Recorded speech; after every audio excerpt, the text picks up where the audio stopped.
খুন, money laundering দেশকে ধ্বংস করে দিয়েছে ফ্যাসিস্ট সরকার।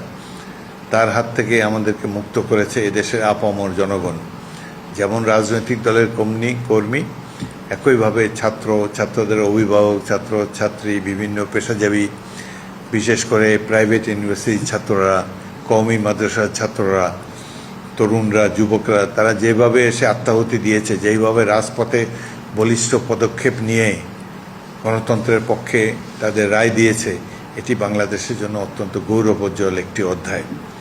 সারা বিশ্বের কাছ থেকে আমরা সম্মান পেয়েছি।